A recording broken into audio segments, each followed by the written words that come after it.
sure we on this pocket right here. Let's make sure we live on this end.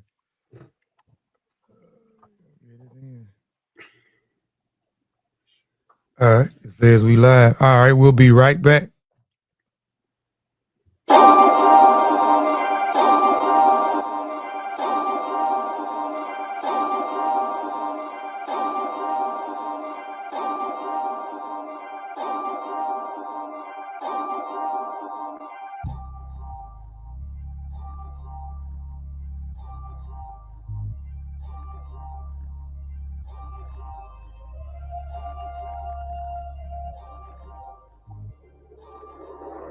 I'm on the way, I tip the scales, it's in the place, we all get a share. Niggas gon' hate, do I look like I care? I was dealing with pain, frustrated with life, how many were there? Thanks to the few, for staying true, my oldest to you. It all comes with paying your dues. Some couldn't walk a day in my shoes, light on my feet, never lie in the ass. You hummingbirds can't say you're bumping them word, I'm way out of your class. Olu Ase, I mastered degrees. Life is a test, every day is a task. Progress to your best, give it all that you have. Rip up the block, peel the paint off the F. Never lose sight of your goals. I made diamonds from doubt, turned my grief into gold. My destiny was set in stone. They selling ass and selling souls. Hands off Asada, hands off my pocket. You know that chopper, body's probably rocket blocker. All they heard was bow, bow, bow, sound like Waka Flocka. Straight to the top about it, ain't no doubt about it. Best believe we on the road. No limit, so we body, chiefing on a whole lot of woe. Number one with a bullet, no. Similarly, boost hit the function, we Hennessy. I feel like 96 Tennessee. Yeah, ho, I'm on their head, fo. Always ignoring the south. Now I put more in their mouth. Don't call me a king. Y'all giving whores the crown. Y'all niggas watered down in me. I prohibition never liquor. I'm like a 9 on the Brooklyn Sublime state of mind, no ordinary nigga.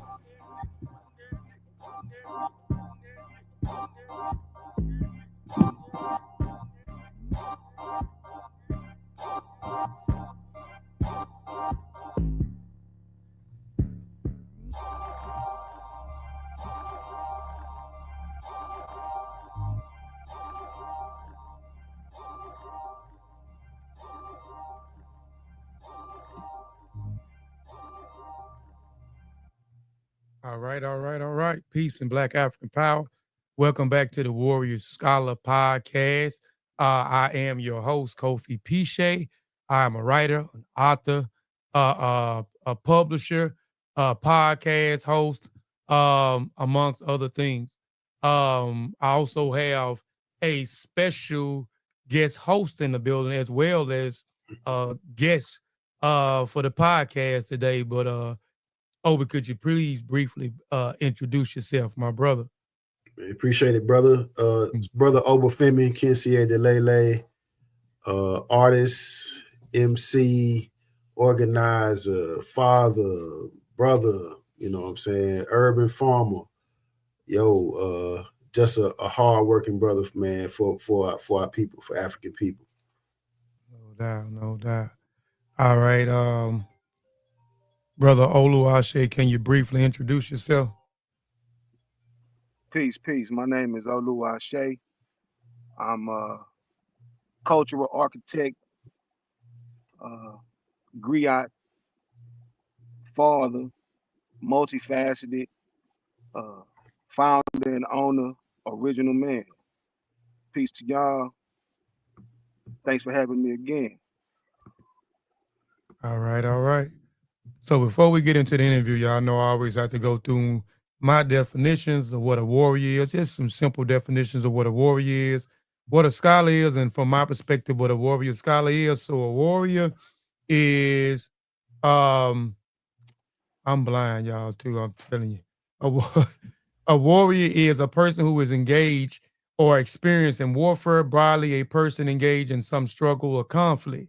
A scholar is a person who attends a school or study under a teacher, a person who has done advanced studies in special fields, a learned person, a holder of scholarship. A scholar is a person who studies a subject of great deal, especially at a university.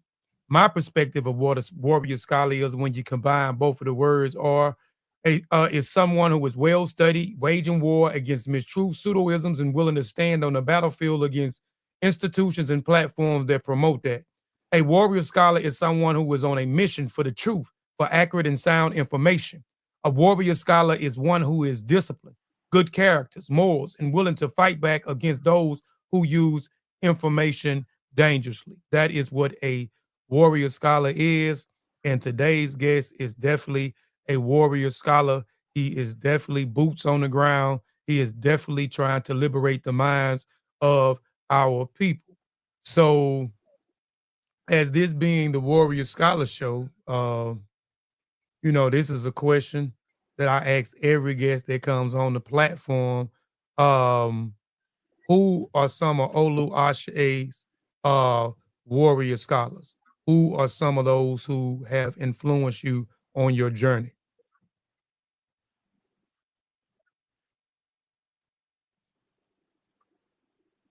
Peace, peace. That's an excellent question.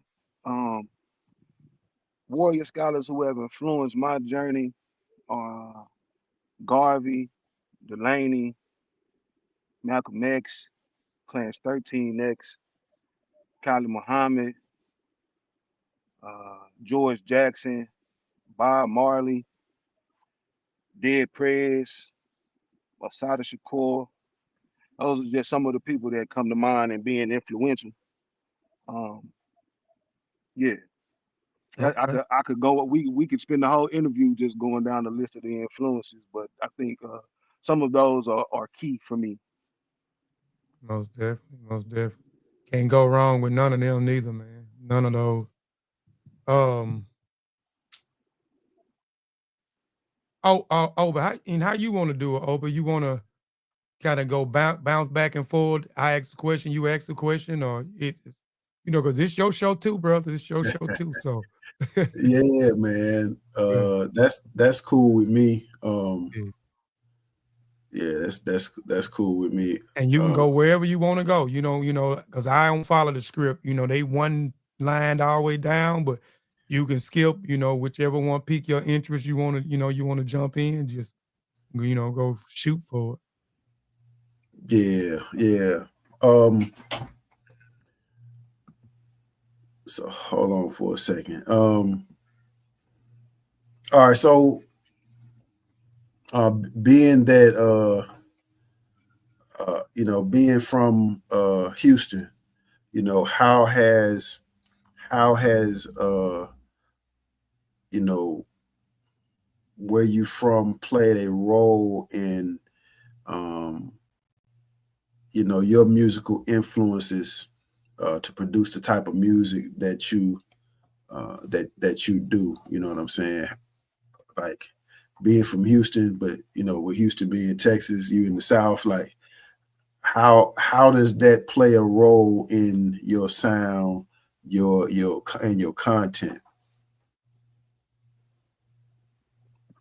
Um, that's a good question.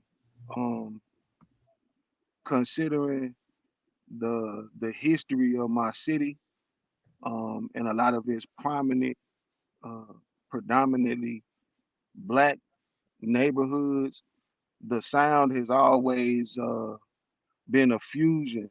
Uh, you don't get hip hop without blues and gospel, and those were some of like the earliest musical influences as far as what dictated my sound. Um, Growing up in the church, um, I don't play any instruments, but I come from a musical family. A lot of my aunts and uncles they play different instruments, and so some of my brothers as well. So coming from a city with a rich history in music, from Rap a Lot to Suave House, Waltz Nest, a lot of these different local labels that either gained regional or national success in some instances, has definitely played a part in how I curate my sounds. By being from the South, I know what I know what our people like to hear as far as our regions go. Um, but I'm also in tune with other sounds, but specifically for coming from the South, coming from Houston, Scarface, Ghetto Boys, Trinity Garden Cartel, Street Military, um, SUC. These are some of like the in being able to provide music that not only sounds good but has some substance to it as well. Like when you listen to artists like Big Mello, when he first hit the scene, if you listen to his first album, there was a snippet on there from Dr. John Henry Clark. So it's stuff like that that helps me uh, shine light on that aspect of our city. Like a lot of the music, is especially in the current form, a lot of it is based around a lot of counterproductive uh, things. And so when I'm able to Sankofa and reach back and pull those type of things where we were adding elements of consciousness, um, pro-blackness, and specifically Pan-Africanism in the music, those are the type of things that help mold and shape the Olu Ase sound. Okay. Well, and talking about that, man, how was the revolutionary and conscious hip hop music is currently received in Houston? It's I would say it's like most major cities where it's a specific type of person that wants to enjoy the type of music that we create in regards to revolutionary and African centered music. Um, so that's why I tend to focus on those that, like, as far as like my audience, I focus on them. I don't really focus on trying to grab everyone because it's not for everyone. Our mission isn't for everyone. We would like for a large majority to benefit from the information that we provide and the things that we bring as technicians when it comes to music. Um, Houston is one of those tricky cities. It's like you you have everyone likes something different. So it's kind of hard to pinpoint who likes what. So you have to make the music. It's kind of like the what's the movie called Field of Dreams? If you build it, they will come. That's how I look at creating my type of music in my city. For sure, for sure. Yeah, it's a melting pot of music in Houston, man. I like the Houston atmosphere. And and I just want to know because I don't know too many. I don't know but one, to be honest, and that's you in the Houston area that deals with music, you know what I'm saying, that has that revolutionary, rebellious, conscious, you know what I'm saying, sound that has inspirational, positive, uplifting black folks of message, you know what I'm saying? The Hmm. scene done changed so many different times there in Houston, the most popular scene and it's still that way in a sense as the screwed up era, you know what I'm saying? The music, the slow and that's kind of the style. Most of the music there is real slow music that's adapted to the drink and the lean, you know what I'm saying? Adapted Hmm. to the swangers poking out, on the car, the slick talking, and then now I see that is emerging, still emerging, but also now not only with the swangers and talking about the lean, but now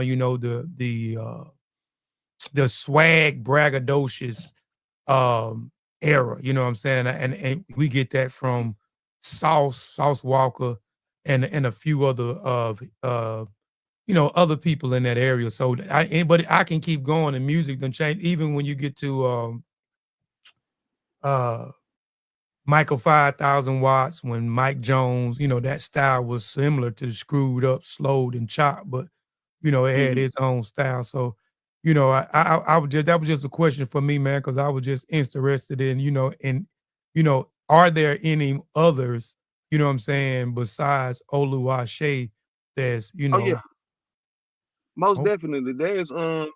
You got a young brother out of Acres Home named Flow Eternal. I had the pleasure of collaborating with him on his most recent project called The Black Messiah. You got brother the Good King Justice. I believe he's from Third Ward. You got it's a few um that that are it's scattered, and a lot of them are that Pan-Africanism and blackness isn't as centered for some as it is for me. Uh, and that's no slight to those, you know what I'm saying, for those who I may not mention. Um, it's a thin line, and I believe that because I recognize that when we create music, as long as we talking about doing harm to one another, it's accepted, and people will sit through a whole album of that. So I believe that when you listen to my music, I want to make sure that I center positive aspects about our culture. And if there is any ops and spinning knee and all this different type of commentary that is not focused on people that look like me, because I know that we shouldn't be desensitized to that type of content. It holds no substance and it's very influential on our youth. And we can see that from the type of lifestyles that they live and the type of music that they then create. It's like the criminal element and the genocidal element that permeates throughout society is oftentimes pushed by artists, but they are only pushing it because this is what the labels are telling them. Hey, we need more of this. If you give us more of this, we don't have any problem with promoting you. But if you speak highly of your people, if you speak life into your brother, if you speak life into your sister, somehow that's corny to people. And I believe that it's vice versa. Like, to always to conscientiously flood your mind with negativity about yourself in the grand scheme, that's corny to me. But yeah, like I'm not the only person in my city creating the type of music that I make, but I will say that I'm very specific. And my music is what sets me apart from others. Sure. Yeah. Um. So your name, Olu Ase, you know what I'm saying, Mhm. carries a lot of deep meaning. So can you elaborate on its significance and how it reflects your mission and identity? Sure. Um, Olu is short for Olumide.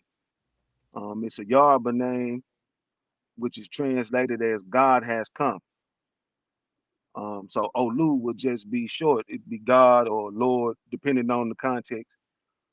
Ashe is also from the Yoruba language and is translated as it is so or it will be.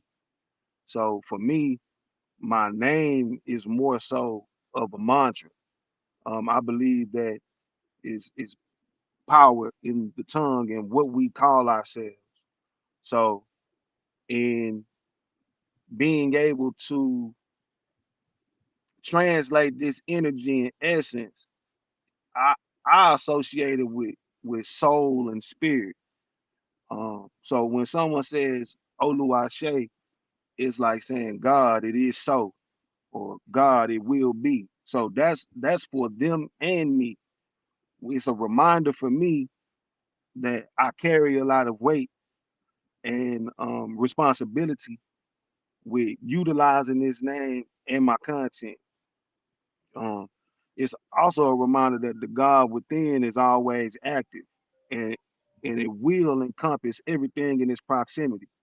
So when whether I'm doing a show or just out and about dealing with people, I make sure that they they understand my name, I will reiterate it to make sure that they know how to pronounce it, because it's a teaching moment. Because the first question is, well, what does it mean, or where does it come from? And then I'm able to go into the aspects of what I discovered about my heritage and just our placement in society, being multiple generations away from those first Africans who were brought here enslaved. And it's a reminder that while they may teach us that we were stripped of our names and our identity, this is me reclaiming that. I can't say I was stripped of my language and my identity. I can say that I have to recover it. I have to send for that. I have to go back, reach back, and bring it to the present.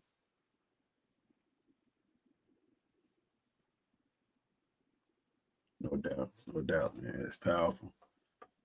Yep, that's Hello? powerful. Yeah. We saying he said it's powerful. Yeah, I like that too because um you use your name as a talking piece as well as identifier to remind yourself who you are, and your purpose and your mission, um, and your connectivity to your tradition. And, Mm, Olu Ase,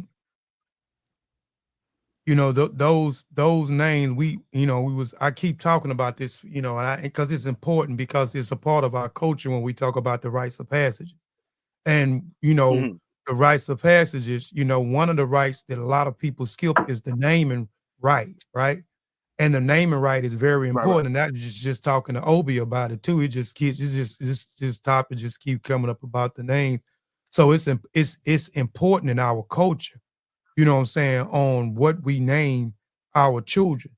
And those names should Hmm. have a purpose behind those. Those names should remind them about, their, their responsibilities, about their duties to themselves as well as their family, as well as their as their community, man. So and I hope this, you know, begins to start to catch on. A lot of us we understand it because we're part of the culture, but just I just hope the regular people that we interact with, hopefully they able to understand it, and start naming their children to that has a name that has a purpose, a purpose behind it. Because in African culture, that is the whole reason by it, to continue to understand you, what your purpose is in life, what you actually supposed to be doing. You know what I'm saying? This is just reiterating every day as I call your name and also giving you a reminder, what I'm saying, of who you are, what you connected to, and what you are supposed to be doing, what I'm saying, in life, man. So appreciate that breakdown, man, for explaining your name. Our brother son, the great the hardcore correspondent, he says, how Peace to the brother. yeah, how is the race?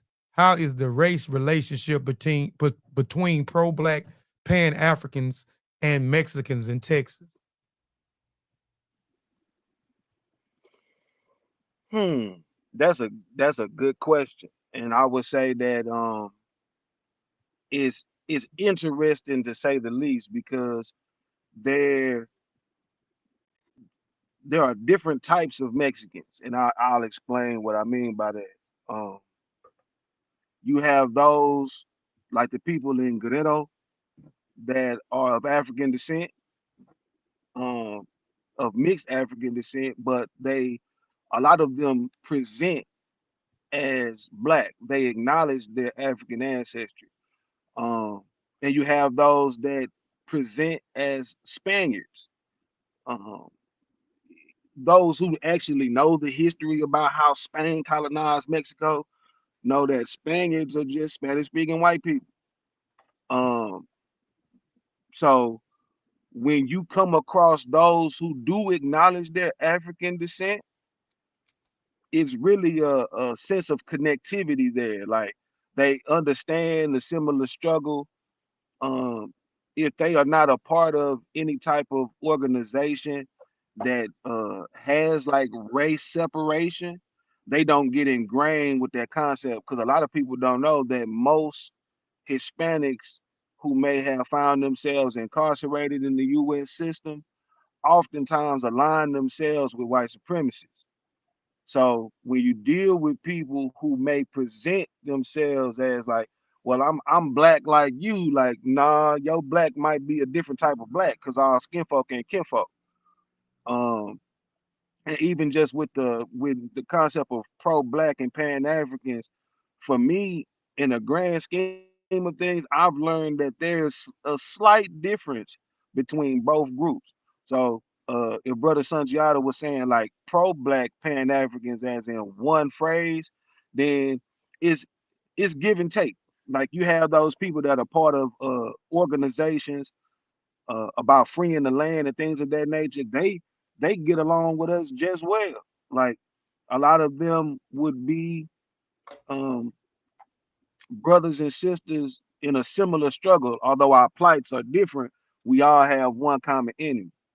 Um, so it's give or take. Now, when you talk about those who are just regular everyday people, um, you come across a lot of racism from Mexicans, because similar to most people who immigrate to this country, they are taught negative things about black people. So when they get here, they already have this concept that black people are a specific type of way. And I find that those are the ones who I have the most issues with, because I can recognize that even though some others can't see it. So it's really you like with most people when you're dealing with as a black man and as an African man, I know that my only allies is my people of like mind and who have the same vision ahead for our people. Um, but yeah, so it's you're playing a game of chance when dealing with some people. Yeah, and that's true. That's even for some of our, our brothers on the continent the same way. When they get ready to come to this country and arrive in this country, you know, they are met with um information, about blacks here in America. Stay away from these blacks here in America. They're thugs. They're they're women are whores. Um, very promiscuous. The black men are lazy. Um, it's so many different things that they say about us. With a lot of these people, come on, so they're being miseducated. You know, as they arriving over here in the country. So I think it's a something, you know, um, that I think something that we should be able to do to reverse a lot of those things. Not only just with the Mexican, but just with our continental brothers and sisters that coming from the continent as well, because they have that misconception about us. Because, like again, arriving here, they are met with this with videos. I mean, they show people videos. They show people videos. They assimilate all certain types of information. The videos just cooperate with what they are telling it, these people and these our people and even these Mexicans that's coming into the country to stay away because Mhm. black folks are this and that. So they're being miseducated as they coming into this country. Nah, most definitely. Because I think that's because they think white people are their friend, and it's not until they face an issue or a circumstance where they get proven otherwise that then they gain an understanding. But I'm a person of the belief that I don't have to wait until something happens to me to recognize that something isn't right. Mhm. And I think that that is one of the messages that we have to push, because for quite some time we've as as American born Africans, we have spent a few decades trying to show people our humanity. And at every turn, they are showing us that they don't care about that aspect. Like we we welcome them into our neighborhoods, we welcome them into our homes, we welcome them into many of our institutions, only to not feel that same sense of welcome in certain instances. Some people may have a different experience, but in a lot of these issues, we really dealing with the global colonization of people's minds by Eurocentric thought. And battling that, and that's why channels like yours are imperative, because it allows dialogues like this to occur, to show that, like, my commentary is not based off of uh, uh, prejudice or disdain for people based on where they from, but it's based on the factual information that we have been provided that shows that for centuries, people have really been trying to put belt to our ass, and we've done nothing but show them that we humane and that we human and that we know how to treat people. Like, how much of that before we start showing ourselves that? Like, we spend more time trying to get other people to see that we are good people rather than showing ourselves, showing our families, our neighbors, the people that look like us, that we good people. Mm-hmm. Yeah, most definitely, man. And that's crazy because you know we always seek validation from other folks beside ourselves. We always want to be kind and extend courtesy to other folks than ourselves, but that ain't where we come from. Our culture is, no matter where you look at on the continent of Africa, man, our culture and our tradition has always been about good character. It's always been about cultivating character. You know what I'm saying? It's always been about raising you to the highest humanitarian as possible. You know, and a lot of cultures, when you go through some of these rites of passages, if you don't, if you fail some of these things, you're not even considered a human. You're not even considered a human. They'll call you a it. You're not a it. You're not recognized as a person. You're not recognized as a human being if you don't extend that humanity and show that it. So it's innate in us, but it's funny how for centuries we have extended that amongst You ourselves. just went out, brother. I went out. You can't hear me? I can hear you.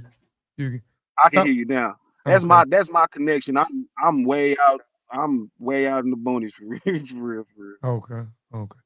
All right.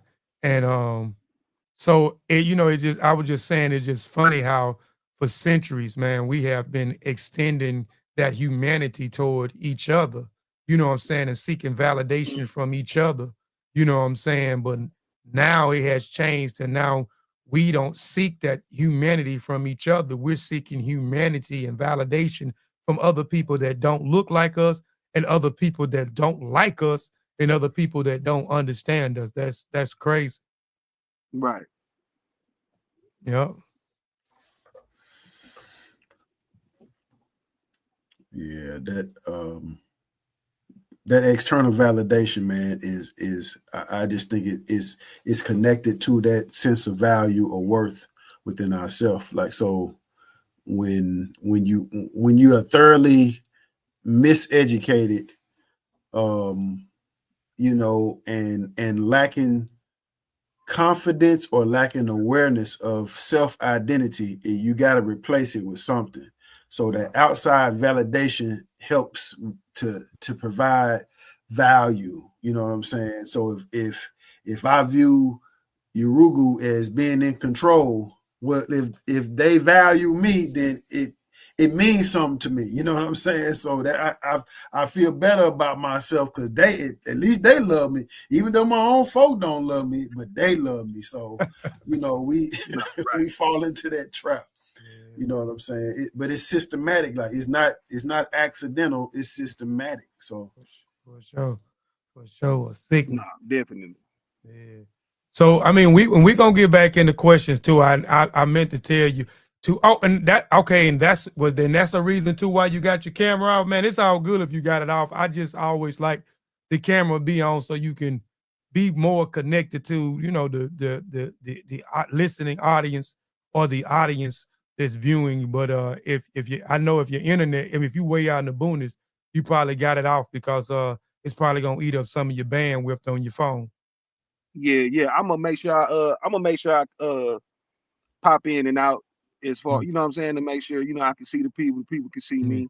Okay. Okay. So, but also too, man, I know, we have brothers and sisters too that, always want to ask questions too. So we always want to make sure we get their questions off as well as get our questions off. So you want to go ahead and do a question or you want to go Yeah, ahead and yeah, go ahead? yeah. So man, let's talk a little bit about your two albums. You know what I'm saying? Ashe, the Supreme Elevation, and Ashe 2 for the People. Hmm. So with both of those being powerful titles, what were the themes, what were the messages that you were trying to convey through each of these projects? And I did notice like the covers and the color coordination with the covers and all of that. So we're waiting to see the green cover. Yeah. That's me and my wife were actually talking about that today. So that's definitely gonna be underway. I don't have a specific date for it just yet because I'm trying to, because it's gonna be for the land.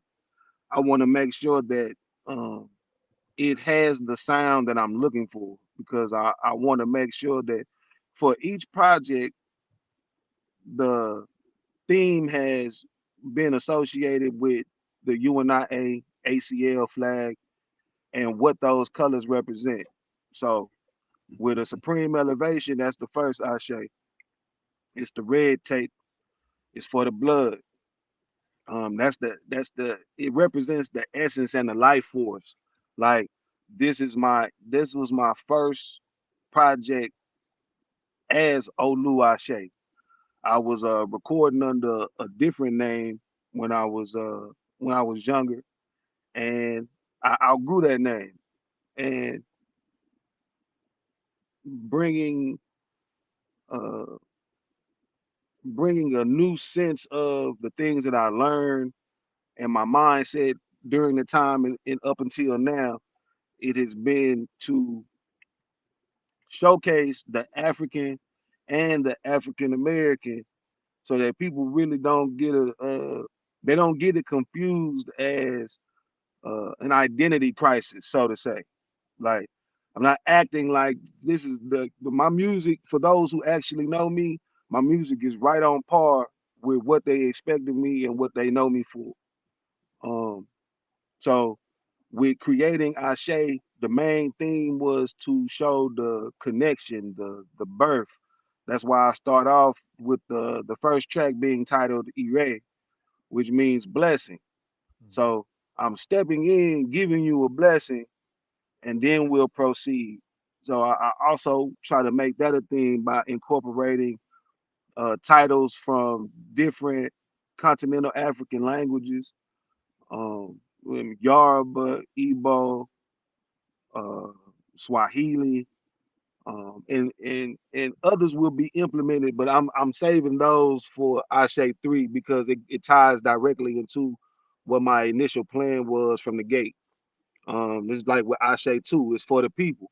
So I made sure that it was cohesive with the musical palette that I knew people are actually tuned into, and being able to take the sounds that other artists would do something completely different with and make those songs my own.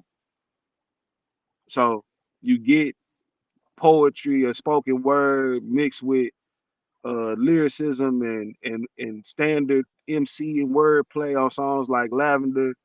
You get the no hook, hard hitting intro with Florida Water.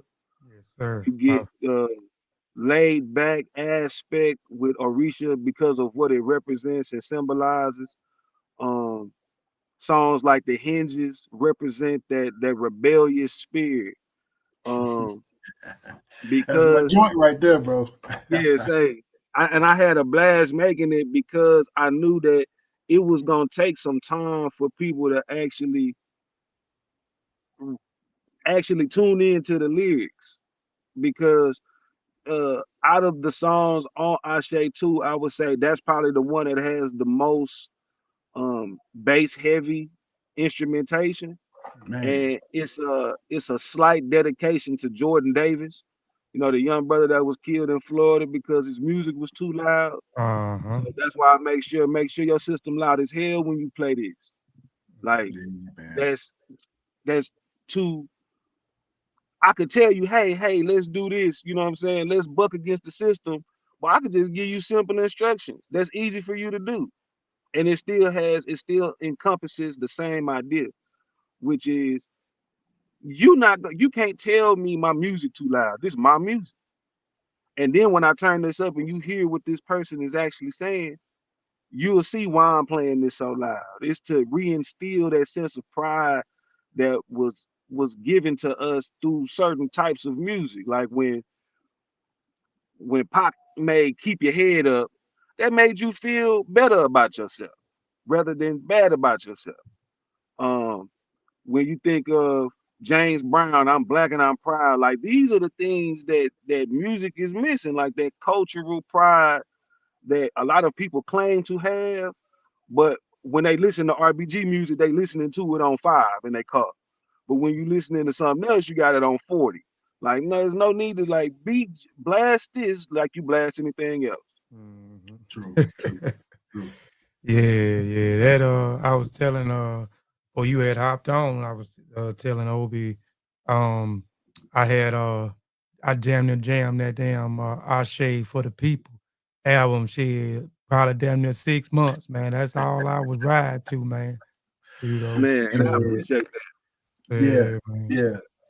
Yo, I was telling Kofi, you know what I'm saying, because we had did the interview a couple years back, you know what I'm saying, and I didn't know who you was, but I had seen like the your album covers, you know what I'm saying. that. So after the interview, I said, let me go check, check it out, you know what I'm saying, and yo, bro, I got to listen, and I was like, yeah, I was rocking. We had got this.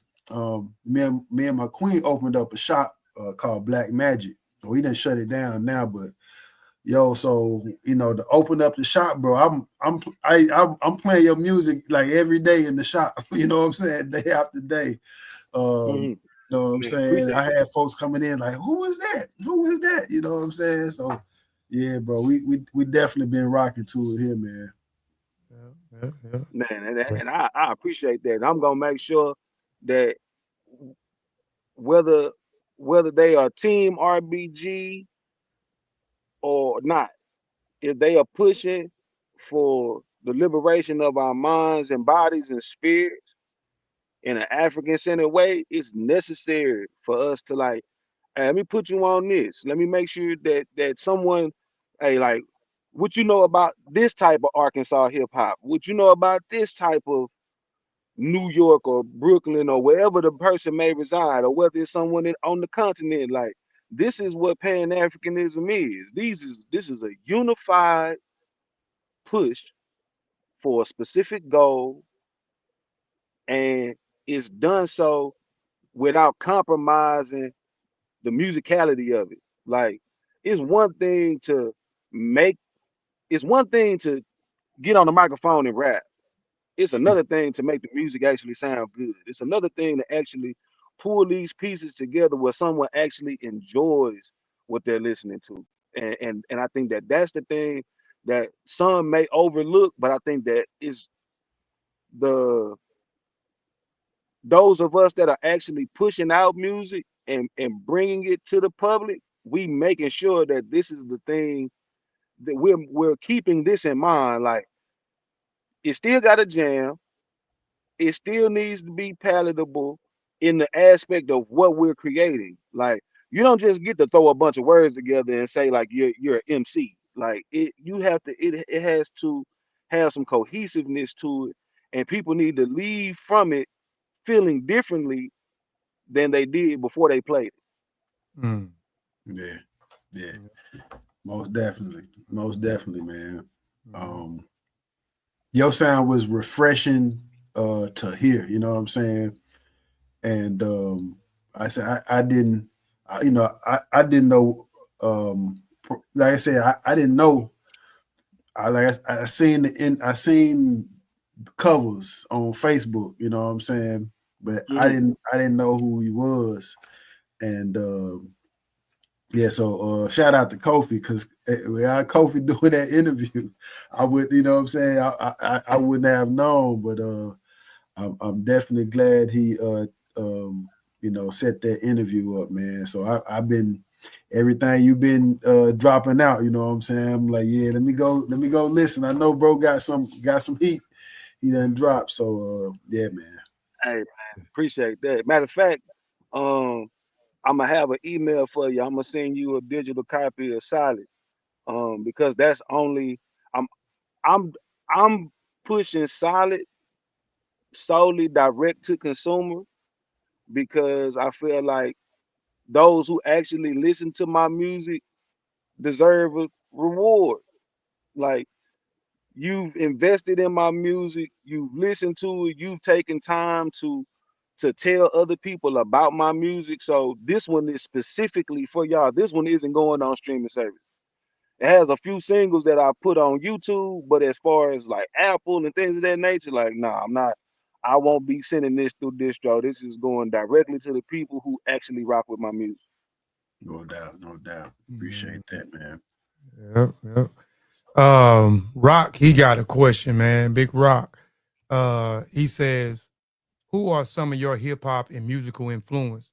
Also revolutionary hip hop influence. There's another good question. Um,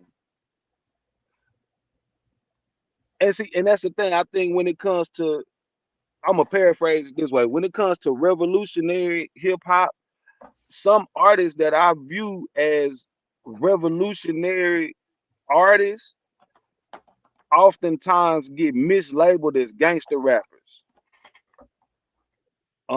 because some of their content is more street oriented.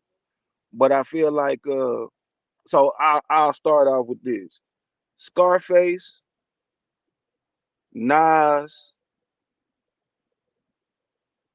Pac, Cool G Rap, Tragedy Gaddafi, Inspector Deck, Lupe Fiasco, Donny Hathaway, Stevie Wonder, Marvin Gaye, Curtis Mayfield, um, Muddy Waters, Buddy Guy, BB King. These are just some of my, those are some of my hip hop and musical influences. Sibo, that's one of the artists that I consider one who, if you, he has a few songs where if you listen to it, you think you were listening to America's Most Wanted era Ice Cube. That's Oh, another individual. Sibo from the West Coast. Yeah, Yeah. Sibo from Oh, Sacramento. yeah. Oh, Okay. he had nut. Yeah, man. See, and that's the thing. Like, as a hip hop artist, MC, lyricist, however you want to slice it, and being from Houston, Sibo was one of DJ Screw's favorite rappers. Oh, He's you just actually gonna told me be some. here. Wow. Okay. I didn't know Yeah, that. yeah. Actually, like, so Houston has always had an underlying West Coast influence, and it's kind of been shown by the artists that collab with one another. Like, it's not uncommon to see UGK on a song with the Click, or working with Too Short, or working with somebody like Drew Down. Mhm. Um, and yeah, Sibo was, if I'm not mistaken, Sibo was DJ Screw's favorite rapper. Period. So on a lot of those screw tapes that he was creating, a lot of the music he was putting on there were from artists that weren't from the city, and a lot of them happened to be West Coast artists, and Sibo was one of those artists. That's like Point Blank. Point Blank is actually from Chicago, so it's a Mhm. Midwest influence with some of our music as well. That's where the sniping comes from.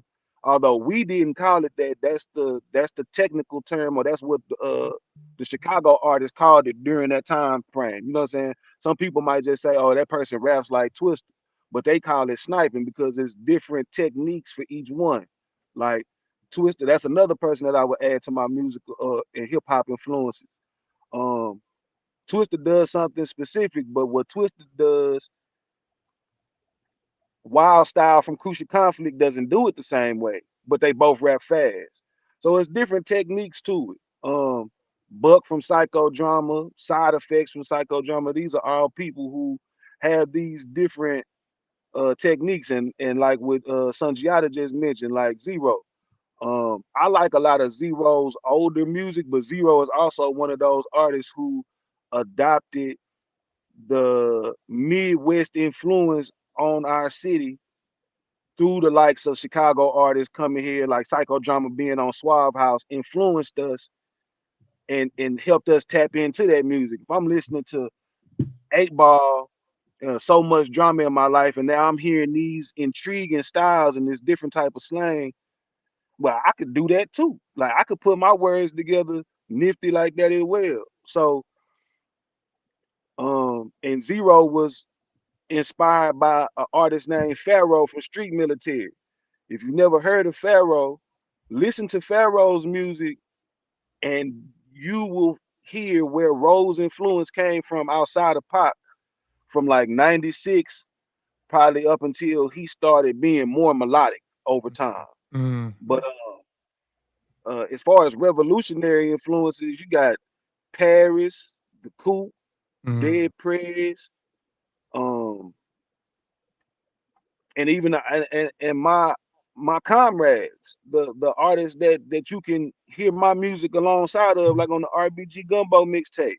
You got your Obafemis, you got your MCE, you got Brother Shaw, you got the Vengers, you got Mike Chambers as an artist, you got Stig Stigalo, you got Shay Black, you got the whole United Front. Like these are artists that when I hear y'all music, it made me say, okay, all right, I like that. I could implement some of that in my music as well. Or I like how Obafemi approached this particular song or the subject matter. Like, okay, when I get on a song with him, or just the fact of us getting on a song together, which will soon be coming, is being able to marry and connect all these different influences and still have it be African centered and revolutionary. for sure. For sure. Yep. And Zero, one of my favorite one of my favorite artists out of Houston. Zero and uh Scarface is another one of my favorite. I like, I even, I listen, I like, Sauce. I like a lot of Sauce old stuff, like these last two albums he put out. This more like super commercial, over sexualized. I don't too much like that, but it's feeling pain music, you know what I'm saying? I like that. It's ghetto Mm, gospel segments. I like that ghetto gospel, albums that he put out. But this new stuff, I ain't really feeling it too hot. But he's one of mine. Uh he's one of right. my favorite artists out of there, you know what I'm saying? Some of his albums, at least. I don't like a lot of the antics and a lot of the over popularizing the white women. You know what I'm saying? He loved white women Mm. and he had popularized, you know what I'm saying, that white women. I hate that. I when he go to talking about it, I shut it off. I shut it off. Yeah. Um, but yeah, man. In addition to your music and organizing, you're a designer from you're designers for Royal Black Gifted and Ase Digital. How important do you believe it is for an artist today to diversify Um, their creativity and entrepreneurial pursuit?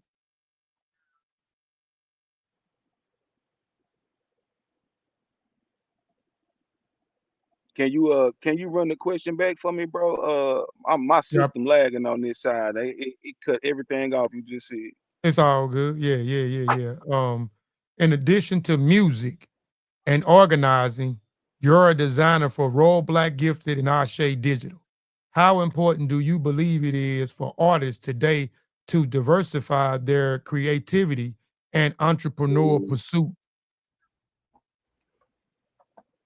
It's very imperative that we utilize all of our abilities and the things that It's very we are imperative. gifted with to be able to pull our ideas together. Like for me, when I say I'm an artist, I don't mean that in like a inflated way. Like, oh, I'm special because of this. Like, I mean artists in the technical sense, like whether it's uh, painting, drawing, graphic design, fashion, music, poetry, whatever the case may be. I make sure that all these things marry together well. It's just like a meal. Um, you're gonna have your entree, your appetizers, your entrees, your dessert type deal. So when you're looking at these different things, you have to pull these things together in order to maximize your ability to uh, highlight these aspects about your creativity. So with Royal Black and Gifted, that's fashion, that's for clothing. Working on some things now. We're looking at a possible relaunch. We might be looking at a 2026 relaunch to actually get the things together that I feel like would be um, great additions to our fashion culture.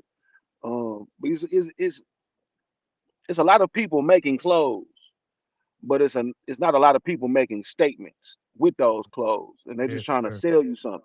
Yes, sir. And I also want to make sure that it's affordable and it's also uh, something that whether it's streetwear or office attire, you can go out into the world and wear something black on, and it says volumes about how we present ourselves to the world. Um, it's time out for wearing other people's brands and having their names tagged on us, and we Mhm. become free billboards for these people. Yes. Um, and with Ashe Digital, that was me going into uh, uh, something that I've already been doing, which is creating physical or digital art. Like what Obafemi mentioned, Ashe too. That's the first album cover that I created for myself with the help of my bro Bugs. That's one of the 40 Acres co-founders, and also one of my audio intelligence brothers. Because I am a part of a hip hop collective. Um, so with doing that, after studying branding, marketing, and how propaganda is used, I took the things that I learned from studying these different elements and decided to put that into my art. So from it's it's best for artists or in any you don't even have to be an artist per se. Like you don't have to be a rapper.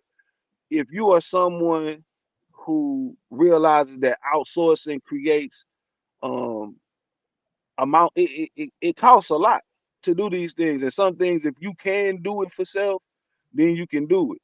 And if you do need to outsource, then you are making the conscious decision that I've already tried this and this isn't something that I'm capable of creating the results I want at this moment.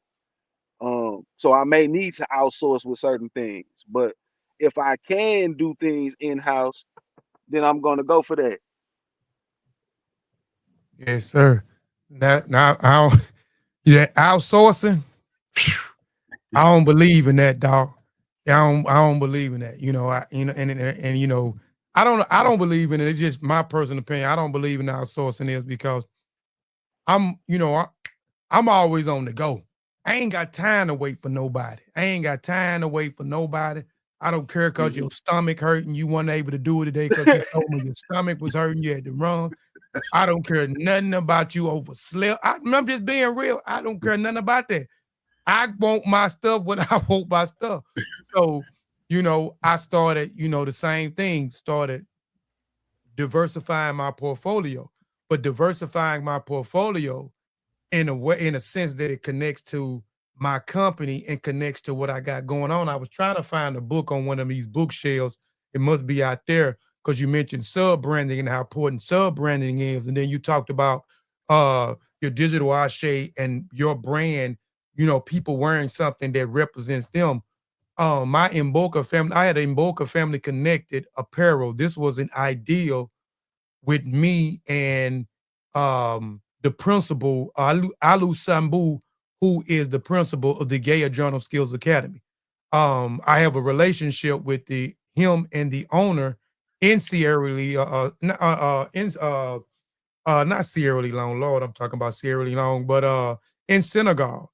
And I have a scholarship where I send people to school every year up there. So we came up with the name Mboka because every time I talk to them or speak to them or on a call with them or in a meeting with them or looking at them, I mean, or convey assimilating or conveying information to the students, they always say Mboka, Mboka. Mboka means family. It's a Wolof word. And so we incorporated that and created a brand because I wanted to create a brand that represents us. I just shut it down last year. I have same tree, different branch apparel. Once I understood sub branding and how important sub branding is, I let that go, and then I created Same Tree Different Branch apparel. I got Same Tree Different Branch publishing. I got Same Tree Different Branch media, and all of that is serve its purpose and its extension off each entity. And I can use media for my publishing company. You know, I can use my publishing company for my media. I can use my media for my apparel company. So it's important to understand the different things of sub branding, and even I like what you said about the representation. Each one of if you go when I had my Boca Family Connect apparel, my same tree branch of publishing apparel, I don't have is everything as I had on there on my Mboka, but I have a lot of stuff on there. Everything on there is designed by me, but it's a representation of us. You know, I tell people, you know, I sell clothes, but if you thinking you finna get Gucci and Lucci and Poochie and Dolce and Gabbana and Puppy Lou and Shih Tzu, you go somewhere else. You know, you go somewhere else. These designs are representations of who we are. You know what I'm saying? It is connected to us, you know, for us and by us. You know what I'm saying? It has that urban rough edge look to it, you know what I'm saying? But these are a representation of who we are. So I that's dope, you know, that you are creating something that represents us, you know what I'm saying? And it's a talking piece, you know what I'm saying? Because a lot of my designs are also like talking to piece. So everywhere I go, I wear my own clothes, you know what I'm saying? So and people can relate to that and ask questions. Also, the children can relate to it because I'm 48 years old, but I dress like my 17-year-old son. So I can be more relatable to the kids because I dress like them, but the prints on the clothing is a representation of who I am, my worldview, my ancestors, the perspective of our ancestors, our culture, our identity. You know what I'm saying? So, you know, that becomes a talking piece, and then I can kind of get them into the other stuff, far as reading, far as listening to Pan-African revolutionary music, such as yourself, such as Obi, and the rest of the team. Music. So man, that's dope. I was trying to find that book because that's a damn good book. And it's a book by on sub branding, man, and marketing and promoting, man. I recommend that book by everybody. So, you know, you just had sparked it when you told me once you develop a sense of what sub branding is. RBG Batar, shout out to RBG Batar. He said, "Where can I see some of your designs?" So it's two places you can go. Whatever streaming platform you stream my music from, majority of my album covers since Ase 2 have been done by me. But you can go to the Instagram page for Ase Digital at @ASE_digital DIGITAL, and you'll see different AI art that I've created, and that's the only place right now where I have like my digital artwork. I'll be working on some actual pieces in the near future to either donate to worthy institutions or causes, as well as possibly setting up like a art show. Probably get up with some other talented artists that use paint as a medium, or that may not, but just to bring it all together, because that just art in general, those pieces, the things that we're doing and presenting have always been a um it's always been an integral part of our culture. Like for example, with the movie Sinners, I'm not sure if anyone has seen it. I'm not gonna spoil it for you if you haven't seen it yet. But there's a scene where multiple people associated this scene with a very well-known piece of artwork that we've all seen before that was on Good Times. I I believe the artist, the name of the painting is like Saturday Night Live, or like Uptown Saturday Night, I believe, if I'm not mistaken. Mm-hmm. But it's that picture we've seen JJ paint where his people look like they partying in a juke joint. You probably seen Camp Low use it as I believe they use it as an album cover as well. But for so many people to see that scene and associate it with that piece of art, I'm not sure if that's what Ryan Coogler was going for. But if it wasn't, that just shows that subconscious connection to that piece to want to show that in a cinematic sense. It's like he took that painting and brought it to life, so to say. But I know that I'm pretty sure that particular picture was painted to reflect maybe the late 60s, the early 70s. Mm-hmm. But to be able to see that film set in what I believe was the 30s, to see a film set in the 30s and gain that same type of concept from the imagery you saw, shows how deeply we connected to art and reflections of ourselves. Yeah, and I'm not sure. You know, everybody can go fact check. So I'm saying I'm not sure, but I think that Eddie Murphy bought that picture, if I'm not mistaken, bought that picture, man. And I can't remember exactly how much it was. I don't know if it was Eddie Murphy, it was somebody. It was something I was looking at some years ago, and they were saying the original painter, you know, that original painting. Uh, I think it was Eddie Murphy who bought it, and how much he bought it, how much that painting was. Um, but somebody can fact check me. I might check. Try to pull it up Well, in a minute. the painting is called The Sugar Shack by Ernie Barnes. There you go. Shoot, And shit. I think it said Marvin Gaye used it as cover art on one of his albums in 1976. But I don't know. I don't see when the painting was actually created, but you know, I would say around that time, 60s, 70s, 70s most likely. But And I yeah, think, if I'm not mistaken, Ernie Barnes was the creator of a majority of the art that was attributed to JJ on the show. Mm, yeah, okay. yeah, Yeah, I didn't know that.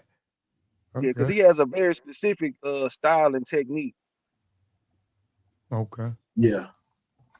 For sure. It's on you, Ob. Yeah, man. Um, so as a follower of Pan-Africanism and Garveyism, how Is he do these buffering from on your end or that's my end? It's on your end again. I can Okay. hear him just as clear. okay, can you hear me now?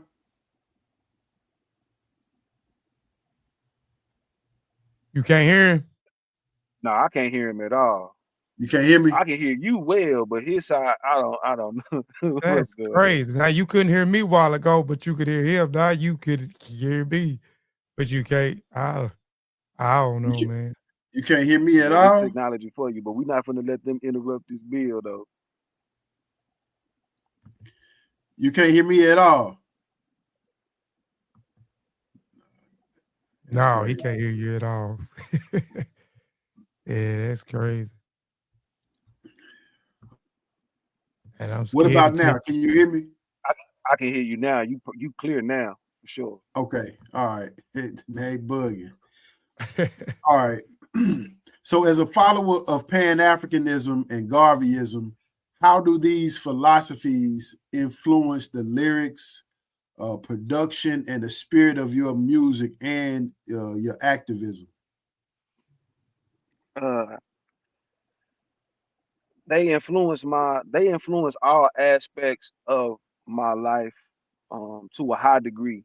Um, in my music, my day-to-day walk, um, I'm constantly reminded of why our elders and great ancestors held the position they held, and it's specifically during the times. Because when we look at in the present tense, a majority of the, I would say, anti-African or anti-productive concepts and constructs that are created or are being like consistently fed have been the same things that we've kind of always battled against. When we think about the times of Marcus Garvey and Martin Delany, these conversations about um, people being from other countries and other continents and possibly inciting the black population in their respective areas and abroad, it highlights that passion, um, the will to know that I'm saying something that others may not agree with, but you know is what's necessary. It's like you may not like how the medicine tastes, but it's not about you liking how the medicine tastes when it's utilized to heal you. Most things that are the best for you taste the worst to you. So whether it be um, aspects of how Garvey recognized that everyone won't be able to go. That's a concept that I stand firm on, and understanding not to be mad at people who don't see the value in what we present, because it's already been told to us before we were here that everybody won't go. Everybody isn't fit to go, just like everyone isn't fit to lead. Someone has to be the follower, but the best leader was once a follower, because you have to have an example to follow behind, and you have to, in order to properly lead people, you have to understand what it's like to be led. So if someone is misleading you, you have to have the courage to be able to say, I'm not going that route despite what you say, because you actually don't, now you're being self-serving. You don't have our best interests in mind, you have your best interest in mind, and that's a vastly different thing. So with uh Pan-Africanism, when we look at people like uh Edward Blyden, like these are people who existed during the time where, these are the time frames that I was referring to earlier when they told us we were stripped of our language and our identity. Well, from what I can see, the history shows that it's been people saying, hey man, like this isn't right. This isn't for us. We come from great nations, and it's time for us to reclaim our rightful place in our culture and actually show them what civilization is.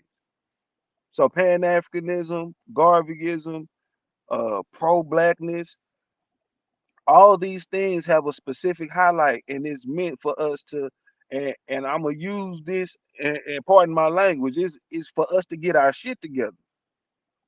That's the main message is to unify, pull our things together, be self-determined, self-sufficient, self-reliant, and actually build and sustain it and protect it. So these are the things that influence my music to be able to go in and make a song like All In, um, where I acknowledge the aspects of like the Rick Ross BMF song where he like, I think I'm Big Meech, I think I'm Larry Hoover. Where I come back and I'm like, I feel like Marcus Garvey. You know what I'm saying? Like we have to we have to pay homage to our ancestors that paved the way, well, our collective ancestors, because we also have to recognize the difference in that as well. We have our individual ancestors, and then we have the collective ancestors that we have all come to somewhat of an agreement on, that these people should be venerated. The Malcolm X's, the Dr. Francis Cress Welsing, Dr. Huey P. Newton, Dr. Khalid Muhammad, Fred Hampton Sr. These are people who we have collectively agreed that these people are important, not because of the individual, but for what they stood for and how they presented it to the world. No doubt. No doubt. Oh, but you can get another one off, man. We are hour and 15 minutes into the show. We got 15 more minutes left.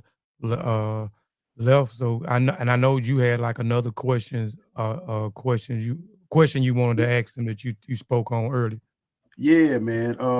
So I know we talked briefly about your work in dealing with genealogy. You know what I'm saying? Like how has that helped you as an artist, as an organizer, and just just overall on your journey? I would honestly say it's helped immensely. Because mind you, like I stated earlier when asked about my name, I chose a Yoruba name for myself prior to doing the ancestry test. And I for years I had been like, man, I want to adopt a continental African attribute that pays homage to my ancestry. And I'm talking about for years, maybe even close to a decade. I had just been searching and searching, and none of them felt like that's the one. Like brother Kofi, I'm born on a Friday as well, but Kofi didn't stand out to me as like that's me. But when I came across Olumide, I was like, that's the one. Now fast forward, and I do my ancestry test. That's my most recent uh, African ethnic group that my lineage descends from. Um, Going into Senegalese ancestry, and Ivory Coast, and Ghana, Benin, and Togo. My Cameroonian lineage is has been something that I've recently been delving more into, with finding out that I descend from Albert Perry. Um, for those who are unaware who Albert Perry is they call him the second Adam. Um, his lineage, uh, he has a haplogroup specified for his lineage called A00. Now I'm still doing the research on it, but I was able to find out that I was related to Albert Perry through the help of a brother in Sierra Leone, Chief Fode. Chief Fode has been helpful with me going through a lot of my genealogy, and he was able to locate my three-time great grandfather, Clyde Perry, who, if I'm not mistaken, was born in Rock Hill, South Carolina. So with doing these things, that goes into the concept, like I was saying before, it ties in. It ties into my music when I'm in the process of working on Ashe 3 for the land. And now I'm looking at this wide landscape of looking at the internal migration of my ancestors coming from places like South Carolina and Mississippi and making their way to Texas, and then how they branched off, and then some went into Chicago and some went into LA. My ancestry from Louisiana. When we look into the history of a lot of these areas, we can see where the concentration of specific groups of Africans were brought to these places. And a lot of times, what I've realized is some of the ancestry that people tend to attribute to having Native American ancestry, like you might not have any Native American ancestry. That ancestor you had with the wavy hair might have just been Fulani. The ancestor that you have that you might feel like, oh, that person looks Asian, or they got quote unquote Chinese eyes. That's one of the things our people love to say when they see someone with slanted eyes. And I'm not trying to be disrespectful when I use that term, but when they see people with eyes of that shape, or almond eyes is what I've also heard it called. That's a trait out of Benin. So a lot of times what you're mixed with is multiple African ethnic groups. And when you look at our placement in the United States, a lot of us believe that it was only here where these specific groups cross paths and mix with one another. But when in actuality, if you go through some of these people's ancestry, you will see that that Yoruba man might actually be 15% Igbo. He might have some Serer ancestry. He might have some Kasina ancestry because of our people's migration. And then you're dealing with people who had war, who had different types of things going on prior to the trade being instituted. So with going into my genealogy and really like honing in on that, like I did my ancestry test, and then I uploaded my DNA to another site to get some more information. And after uploading to another site, I was like, okay. I had one of my brothers reach out to me like, hey, do you use this? Use GEDmatch. So I uploaded to GEDmatch. So now I have all these different percentages that lay between the 92 and 93% of me having quote unquote sub-Saharan African ancestry. So by having these percentages, now I can look at my genealogy and say, okay, let's look at the historical context of this country, and where they're saying people were brought to, what specific groups of people were brought to these areas. And Africanisms by I believe it's Joseph Holloway has been my companion while doing this. Okay, my people came. Okay, this person was from South Carolina, but they migrated to Oklahoma. Okay, and then after going through Oklahoma, they ended up in East Texas. Even though this person migrated, that never changed what they were. Moving from these areas or occupying spaces of land with other ethnic groups didn't change that person. It only introduced them into something different. So sometimes we'll have, like I have a cousin who is in Oklahoma and has like 15% American Indian ancestry, but we don't share that because that's not that particular ancestor of hers. We don't share that ancestor. So that also goes to show, like, a lot of people, they believe that, oh, because my cousin has this in their bloodline, that means I do as well. And that's not the case. Yeah. Yeah. I'm glad you pointed that out, man. I know I've done several DNA tests and root reading, have begun some genealogy work as well. And yeah, some of the stuff that has been said, like I said, we chopped it up a little bit, but some of the stuff that's been said, I ain't found it. None of that. Right. You know what I'm saying? So it just lead me to do more extensive work and doing some traveling to some of these different places has helped in the process. Going out to going out to Charleston, Myrtle Beach, South Carolina, and doing some of that work.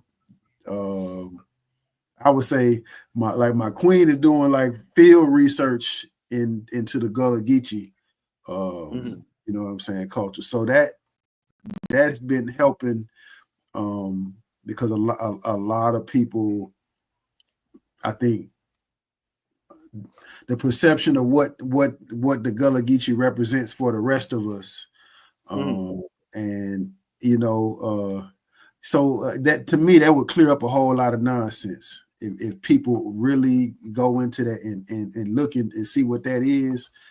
It would keep a lot of confusion out the way. So yeah, because you when you look at the No, Gullah most Geechee definitely. people, And one fan bull, that that Gullah Geechee ancestry is something that um is it shares a weird space in the collective consciousness, because you have those who would like to attribute that title to the Ogeechee Right. Indians, and it's another group of Indians that they want to associate that with. But it's clear, based on the connection, linguistically, and what's been shown through the connection between uh the Gullah Nation and Liberia, that shows like these Gullah Geechee people are of mixed African ancestry, and some people have Native American ancestry as well. But I think that that's the part that's missing. We cannot we cannot look at something as low as 2 to 5% and believe that if we have that ancestry, that means that we're Indian. Like, no, that's not the case. Yeah, No, we that's have not always been here, and that's fine. yeah. Like, the conditions that we are in, if we No, go ahead, go ahead, go ahead. I didn't mean to break your bill. Go ahead. no, you good. I just heard a clip out, so I was trying to give you the Oh, okay. floor. But I was just saying, just to sum it up, we have to go into a lot of these studies with new eyes and a clearer understanding, because the problem isn't people don't have the information. The people don't know how to comprehend the information, and that's where the disingenuous nature of some of these conversations come from, where you'll have people out here basically grifting. They just looking for, they're gonna sell you whatever you're willing to buy. And if they know that the people have this low aspect of self-hate, or anti-African personality, they're going to adopt that. What we was always hearing, what my grandma said, like, everybody's grandma can't be the same thing. Yeah. And the Is Gullah is Geechee is oh, my bad. Go ahead. no, you good, bro. Go ahead. You know, in the Gullah Geechee people, I'm part of the Gullah Geechee people, and I've done extensive research. I've been doing extensive research on them for 10 years. I have s- I'm probably about 8 presentations on this channel as well as the Masi on the Gully.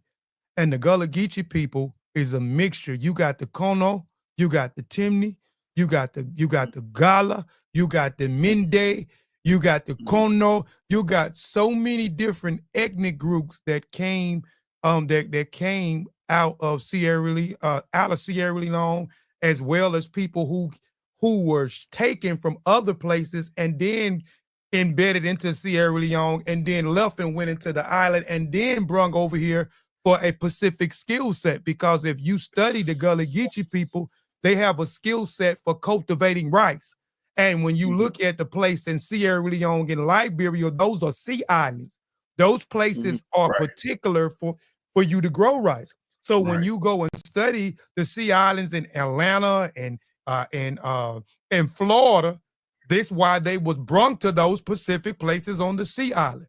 And you mhm, and you, when you study the different wars that took place over here, Fort Minor and the B Pacific in Florida, these was when Indians and Africans came together because you had the British and you had the French going to war with each other over the territory. If you study those wars against the Europeans who was here fighting over the territory, and these people, the Indians and the Africans, merged together in this place to fight back. There's other wars, the Seminole Wars and so forth. When you look at when we hid with each other, but that does not, and the lower percentage, 10%, 15% does not make you a Native American. These was places that we was subjugated to or pushed into, and these, just like you mentioned, the people in Oklahoma.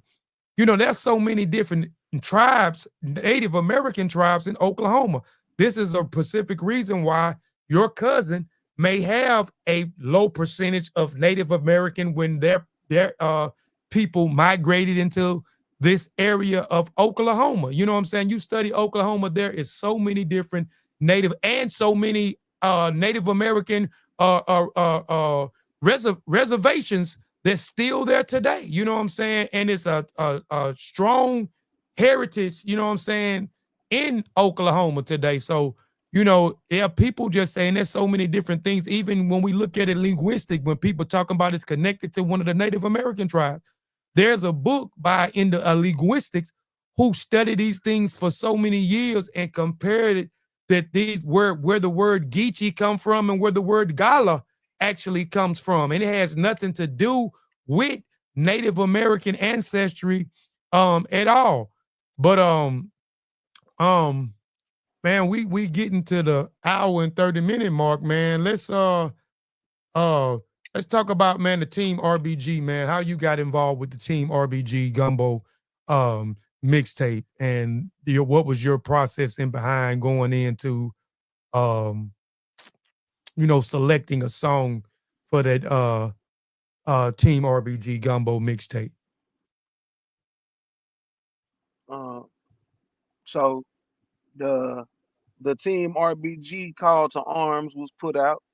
You know what I'm saying? Brother Obafemi and a few others collectively agreed upon putting putting this project together with the intent to highlight this Pan-African Afro-centered revolutionary music, this RBG music, like for what it's known for and what it has grown to become.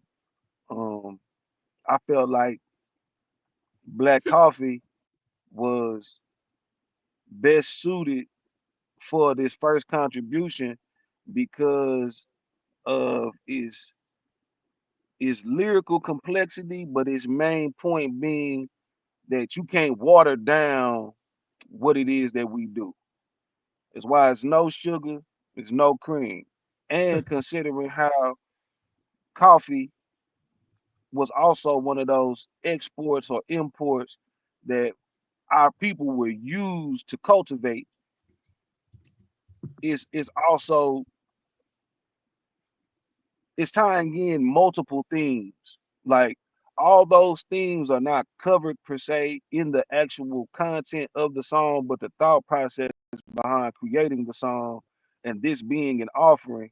Like I'm not sure how many people have altars in their home or practice ancestral veneration, but coffee is also one of those things that can be used as an offering for certain ATRs or African traditional religions, and some spirits or ancestors may utilize coffee as an offering.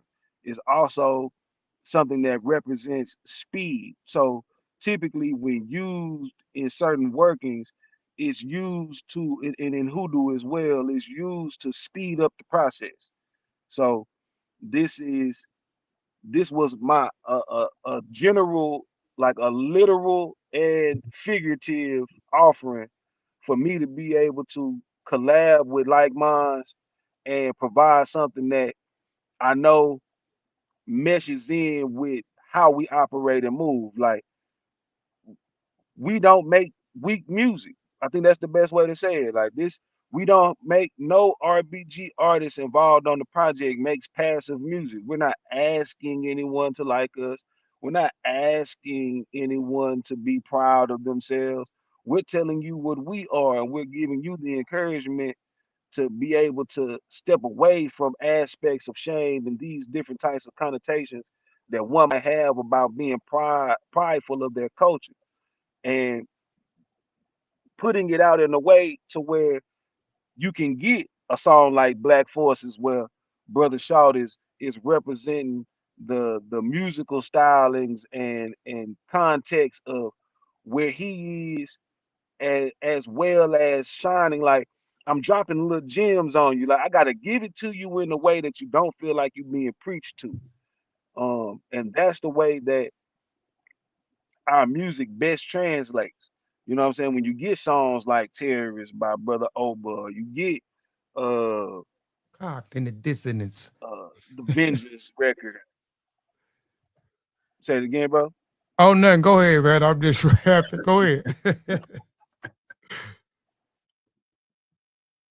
Nah, just But I said all that to say that the Team RBG project is, make sure you go get that. If you haven't got that, go teamrbg.com. You got 3 mixtapes, the red, the black, and the green, all hosted by different DJs. We got a lot of different artists on there. So it's guaranteed that if you listen to all this music and you don't like any of it, it wasn't for you in the first place. Yeah, that's well, you hit it on the head right there. If you listen to all 30 songs and you don't like nothing, yeah, you you might have to check your pulse. This just wasn't for you. You know what I'm saying? Like Yeah, yeah. you know what I'm saying? You don't have to You check your sound like pulse, you're man. suffering. Sound like they suffering from crackatosis. If you Yeah, don't like yeah, for nothing, real. You suffer gotta from hit your crackatosis. neck right there or something, man. See if you still got, you know, something Yeah, going on. yeah. Um, RBG Batar, man, I'm sorry, man. We got to wrap the show up, brother. I know you had a question, man. I'll send it to him and I tell him to reach out to you, man. But we got to get ready to wrap the show up, man. Shout out to everybody that's been in the chat, man. That chat been on fire tonight. You know, people, I appreciate the team showing up, man, and supporting, you know, this show, man, this podcast, man, and supporting me and Obi as well as Olu Ase, man, in this interview, man. Olu, you got well, can you give out your social media handles, man, or how people can reach you, man? For sure.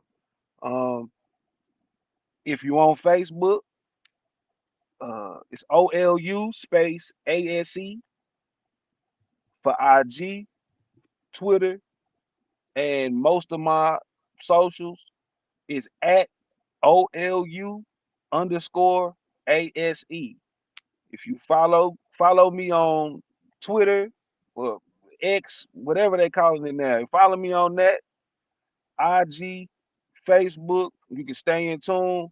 All streaming platforms. Type in OLU space ASE. Tune into the infinite. I got more music coming. I actually got a single I'm dropping next Friday.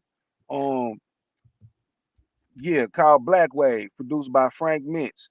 And we got more on the way. So yeah, be sure to follow up with me. IG at OLU underscore ASE. Tap in, don't tap out. No doubt, no doubt. Oh, man, I'm gonna let you have the last words, man. I'm gonna let you have the last words, man, and close us out, brother. Man, look, I just appreciate connecting with you, brother. You know what I'm saying? I know we got some work to do. You know, and it being able to build with other creators, other artists who are you know, artists across the board. You know what I'm saying? Like, you make music, but most artists that I know that I connect with, they always creating other things. You understand what I'm saying? So it ain't just, it's never just one dimension. Like, yo, they just do music. Like, you know, that's what MCE is. Like, we were a collective of, when I say artists, like drawing, painting, pastels, murals, graphic design, culinary art. Like, you know what I'm saying? Like, we involve ourselves in all the art. So it is definitely refreshing to just learn more about you know, your influences, man, what you bring to the table. You know, and you know, folks, man, hopefully everybody was able to take something from you, man, and connect with you too, bro, because you definitely bringing something powerful to the table, man. Man, I greatly appreciate y'all brothers, for real, for real. It's always a pleasure. You know, it's only a few people that can. I think I told this to Knowledge. No, I told this to Rakeem Shabazz not long ago. I say it's 3 people that for sure if they reach out, they not finna let me give me the set the date. We'll go from there. There's brother Kofi, Knowledge Born, and Rakeem Shabazz from Wise to Dawn TV. Man, salute to y'all brothers, for real, for real. Cause y'all have shown genuine support, and it's helped me to reach uh those who listen to you, to tune in to you, brothers, to check out what y'all got going on. When you bring my name up, that's that's free promotion. It didn't cost you anything to do. Like, you don't have to, just speaking my name in a positive manner to people who will seek me out for whatever it is that I may be able to provide a service for, is that's real support. Like, genuine, for real, for real. So I salute to y'all, man. Appreciate y'all for having me on, for real. No problem, man. And man, you more than welcome, man, to come back anytime.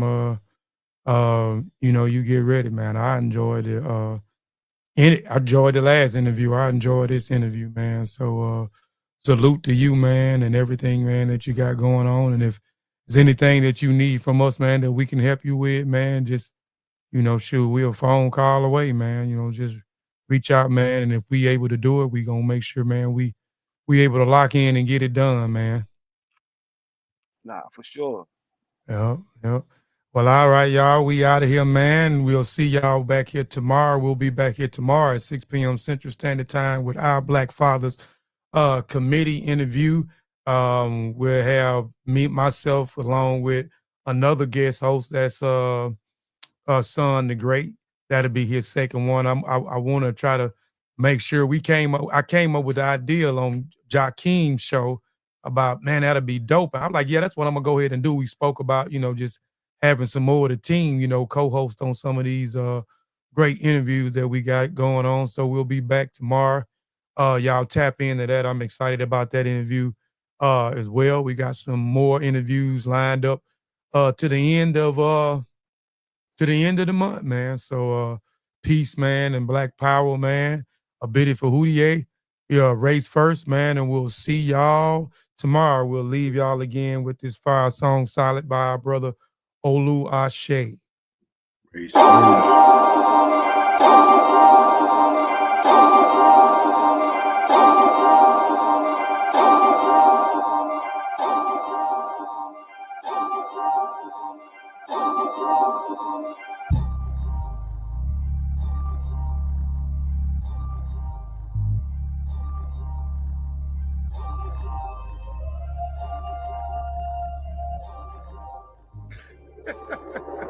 I'm on the way. I took the scales, it's in the place, we all get a share. Niggas gon' hate, do I look like I care? I was dealing with pain, frustrated with life, how many were there? Thanks to the few, for staying true, my oldest to you. It all comes with paying your dues. Some couldn't walk a day in my shoes, light on my feet, never lie in the ass. You hummingbirds can't say you're bumping them word, I'm way out of your class. Olu Ase, I mastered degrees. Life is a test, every day is a task. Progress to your best, give it all that you have. Rip up the block, feel the pain off the ass. Never lose sight of your goals. I made diamonds from doubt, turn my grief into gold. My destiny was set in stone. They selling ass and selling souls. Hands off a cider, hands off my pocket. You know that chopper, body's probably rocket flocker. All they heard was bow, bow, bow, sound like Waka Flocka. Straight to the top about it, ain't no doubt about it. Best believe we on the road. No limit, so we body, chiefing on a whole lot of woe. Number one with a bullet, no. Similarly, boost hit the function with Hennessy. I feel like 96 Tennessee. Yeah, ho, I'm on their head, fo. Always ignoring the South. Now I put more in their mouth. Don't call me a king. Y'all giving whores the crown. Y'all niggas watered down, and me, I prohibitionary liquor.